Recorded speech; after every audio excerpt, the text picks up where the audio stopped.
karena dibaca di baju kaos, dituliskan di quote, di-upload di Instagram, di-share di Facebook, akhirnya yang tidak biasa menjadi biasa, dipertontonkan setiap hari. Orang menjadi melihat itu sesuatu yang biasa. Maka ustadz mesti menyuarakan, ini batil, ini haram, ini tidak benar. Somad, jangan kau urus-urus orang, urus saja duniamu, urus saja ceramahmu, jangan singgung orang. Saya tidak ingin menyinggung orang, saya sedang menyampaikan pesan agama saya, tapi kami tersinggung. Kenapa kau tonton? Berarti kau ngefans.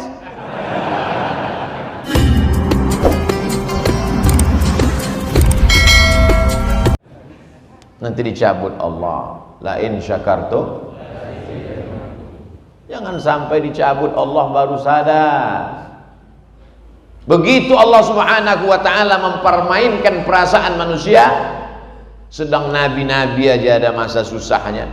Nabi Muhammad sallallahu alaihi wasallam, anak muda, ganteng, bisnismen, berdagang. Li'ila fi Quraisy, perjalanan orang-orang Quraisy bisnismen.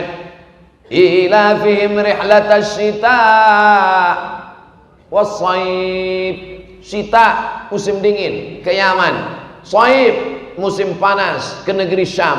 Yaman, Saudi Arabia, Syam, 4 negara. Yaman, Saudi Arabia, Suriah, Lebanon, Palestina, Yordania. Nabi Muhammad bisnismen 6 negara. Kau sangka dia jual tiwul? Yang jual tiwul yang tersinggung. Saya takutnya nanti dilaporkan ke Mabes Polri oleh Asosiasi Penjual Tiwul tersinggung.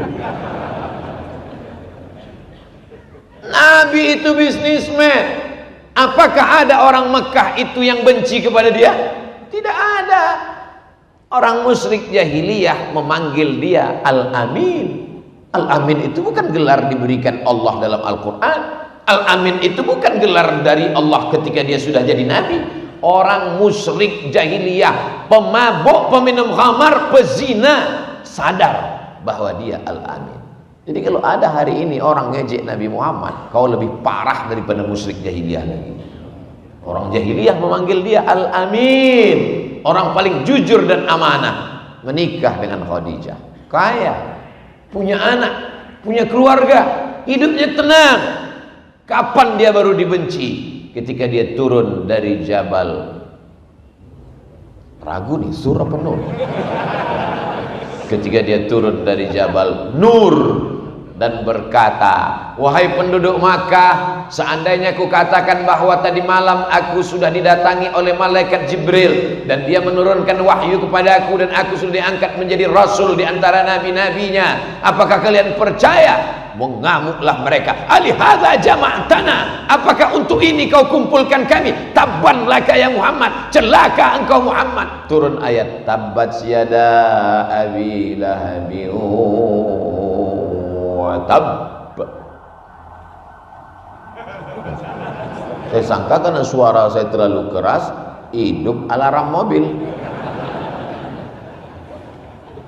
Tabbat syada abi lahabin wa tab. Baru 13 tahun hidupnya susah, merana, gonjang ganjing, diembargo oleh mereka, dagangannya dikacau, diancam, dikatakan sahir, tukang sihir, majnun, orang gila, kadzab, tukang bohong, asatirul awalin, tukang dongeng.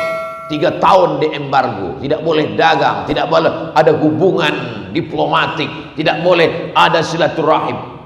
Gonjang ganjing, kekacauan datang ketika kita menyuarakan dakwah la ilaha illallah. Jadi kalau ada di antara kita sekolah, kuliah, kerja, nikah, punya rumah, punya anak, hidupnya tenang, tak ada yang benci, tak ada yang marah, kau perlu curiga. Jangan-jangan kau kucing. Hidupnya tak punya misi. Tetangga nggak sholat, diam. Tetangga pacaran, diam. Pantasan orang senang. Ini privasi saya. Jangan intervensi kehidupan saya. Bukan orang Islam. Orang Islam itu dikatakan Allah, kuntum khaira ummah, kamu umat yang paling baik. Kamu umat paling baik bukan karena kamu tidak resek, bukan karena kamu tidak mengganggu orang. Kamu umat yang paling baik, syaratnya ta'muruna bil ma'ruf wa tanhauna 'anil munkar wa tu'minuna billah. Ini umat Islam mesti disadarkan begini. Kalau tidak nanti dia tonton di TV, jangan ganggu privasi orang. Dia tonton di sinetron, jangan ganggu. Urus saja surgamu, nerakaku biarlah untukku. Ditulis di baju kaos, dibawa sholat Jumat. Yang di belakang baca. Karena dibaca di baju kaos, dituliskan di quote, di-upload di Instagram, di-share di Facebook. Akhirnya yang tidak biasa menjadi biasa, dipertontonkan setiap hari. Orang menjadi melihat itu sesuatu yang biasa. Maka ustadz mesti menyuarakan, ini batil, ini haram, ini tidak benar. Somad, jangan kau urus-urus orang. Urus saja duniamu, urus saja ceramahmu, jangan singgung orang. Saya tidak ingin menyinggung orang, saya sedang menyampaikan pesan agama saya. Tapi kami tersinggung, kenapa kau tonton? Berarti kau ngefans.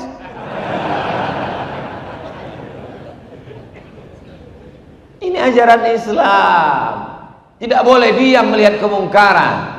Man ra'a minkum mungkaran, siapa di antara kamu yang melihat kemungkaran, falyughayyirhu biyadi. Kalau kau punya tangan, kau punya kekuasaan, tanda tanganmu masih laku, robah dengan tanda tangan. Tutup ini pabrik khamar, jangan ada jualan khamar, jangan ada LGBT dengan tanda tangan. Jangan nanti setelah tanda tangan tidak laku baru datang ke masjid, tangan sudah bergetar, mana yang bisa kita perbaiki. Terlambat pak, dulu kemana aja. Tidak sanggup dengan tangan, fabilisani. Abdul Somad tak punya kekuasaan, tapi dia masih punya lisan. Sampaikan Abdul Somad, sampai masanya nanti kau tak lagi bisa bersuara, diam, barulah fabi qalbi, dengan hati. Jangan ikut. Kalau kau belum bisa menyuarakan kebenaran, jangan bertepuk tangan menyemangati kebatilan. Ini udah nggak menyuarakan kebenaran, malah kalau ada orang buat dosa, teruskan, lanjutkan, supporter kebatilan. Nauzubillah. Api luar biasa ini Sukabumi. Di sini banyak provokator. Namanya Provas, provokator amal soleh. Baru ini saya ketemu, udah keliling-keliling, ternyata amal soleh itu ada provokatornya. Anak-anak muda, luar biasa. Tsumastaqam. Ketika kau disayangi orang, tsumastaqam. Ketika kau dibenci orang karena dakwah, tsumastaqam. Berapa banyak anak-anak muda dibenci orang tuanya sendiri karena jilbabnya panjang. Ustaz Somad, mama saya nggak suka dengan saya karena jilbab panjang. Kata dia, nanti kau nggak laku, mau kawin sama siapa? Jilbabmu pendek kan, kau mesti pacaran. Tapi dosa mah, dosanya biar mama yang nanggung. Bukan kenakalan remaja, kenakalan emak-emak. Berapa banyak laki-laki yang mengadu melelehkan air mata, tolong doakan Pak Ustadz. Kamu jomblo ya? Ternyata Ustadz suuzon, doakan supaya ayah saya sholat Pak Ustadz. Bapaknya tak sholat, makmu gak sholat juga Pak Ustadz. Kok bisa begitu? Karena sama-sama gak sholat lah mereka nikah Pak Ustadz. Tapi anaknya, sulitkah bagi Allah membolak-balikkan hati bapakmu, ibumu? Mudah. Tapi Allah ingin mengujimu berdakwah seperti ujian Nabi Ibrahim alaihissalam memahami sifat azab. La illam tantahi, kalau kau tidak berhenti mendakwahi aku, kalau kau tidak berhenti menceramahi aku, la arjumannaka, ku lempar kau pakai batu, wahjurni malia, tinggalkan aku, pergi sana. Kata Azar kepada Ibrahim. Marahkah Ibrahim? Tidak. Mengamukkah Ibrahim? Tidak. Ibrahim tersenyum. Apa kata dia? Sa'astaghfirulaka rabbi, aku akan mintakan ampun kepada Allah untukmu wahai ayahku. Innahu kana bi hafiyya, Allah itu dekat dengan aku dan mengabulkan doa-doaku. Ketika kau sedang susah, memintalah kepada Allah, baik dalam keadaan susah karena dakwah, ataupun karena ujian kehidupan, ataupun karena wabah COVID-19, karena apapun. Tsumastaqamu, tapi tidak bisa istiqamah kalau tidak berjamaah. Maka jamaah 119, jamaah sholat subuh berjamaah diteruskan. Alhamdulillah Pak Ustadz, saya sudah 119 kali ngikuti sholat subuh ini. Berarti sholat subuhnya cuma Sabtu aja. Ahad, Senin, Selasa, Rabu, Kamis, Jumat, di mana aja? Oh iya ya Pak Ustadz ya. Datang anak-anak muda pakai jaket dengan semangatnya. Siapa ini? Anak muda pejuang subuh. Zuhur hilang. Kalau subuh yang berat melawan ngantuk aja dia bisa datang, apalagi zuhur yang siang terang benderang. Itu maksudnya. Tidak bisa istiqamah kalau tidak berjamaah. Makanya Nabi Muhammad SAW mengajarkan berjamaah. Ada orang tua Abu Bakar Siddiq, ada anak muda yang gagah perkasa Umar bin Khattab, ada orang kaya Utsman bin Affan, ada anak muda yang cerdas luar biasa Sayyidina Ali bin Abi Thalib, ada perempuan, ada Asma binti Abi Bakar, ada Sayyidatuna Khadijah, ada Sayyidatuna Fatimah. Ini semua adalah jamaah. Kalau tidak berjamaah, kamu nggak berjamaah. Saya sudah melihat manusia ini penuh dengan kesesatan Pak Ustadz. Yang dapat hidayah cuma saya sendiri, yang lain masuk neraka. Ini orang luar biasa, bukan cuma tanah yang dia kapling, sorga pun di kaplingnya juga. Padahal kita disuruh mengajak orang lain. Wasari'u ila maghfiratim min rabbikum. Bersegeralah engkau kepada ampunan Allah. Wa jannatin 'arduhas samawati wal ard. Surga seluas langit dan bumi. Surga yang seluas langit dan bumi cuman mau dimasuki dia, istrinya sama mertuanya, bertiga aja. Kita dibilangnya masuk neraka jahanam semua. Ini orang sangat egois. Tsumastaqam.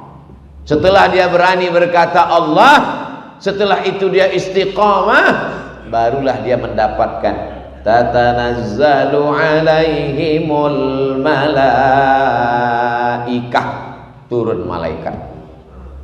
Anak-anak muda ngajinya mesti lengkap. Jangan gara-gara Ustadz Somad mengatakan kalau kau katakan Rabbku Allah, setelah itu kau istiqamah, turun malaikat. Nanti ada lagi yang ngaku ketemu Jibril, ngaku sebagai nabi. Ternyata saya adalah yang dipilih oleh Jibril sebagai penutup nabi terakhir. Yang keberapa? Lupa Pak Ustadz. Yang ke-100 berapa lah ini. Ditangkap sama polisi. Pasalnya apa? Penistaan agama. Dikonfrontir yang ngaku Jibril dengan yang ngaku nabi. Dipertemukan, ditanya, kamu nabi? Iya. Nabi dapat wahyu dari Jibril. Kamu ngaku Jibril? Iya. Jibril, ada wahyu ke Nabi? Enggak, katanya. Nah, tangkap. Ngomong.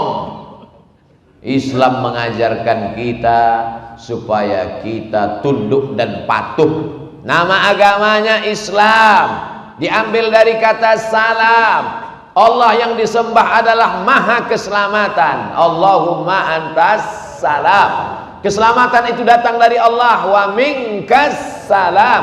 Dan akan kembali kepada Allah. Wa ilaika ya'udus salam. Hidupkan kami dalam penuh keselamatan dan kedamaian. Fahayna rabbana bisalam. Di dunia, di akhirat masukkan kami ke negeri yang penuh dengan keselamatan. Wa adkhilnal jannata daras salam.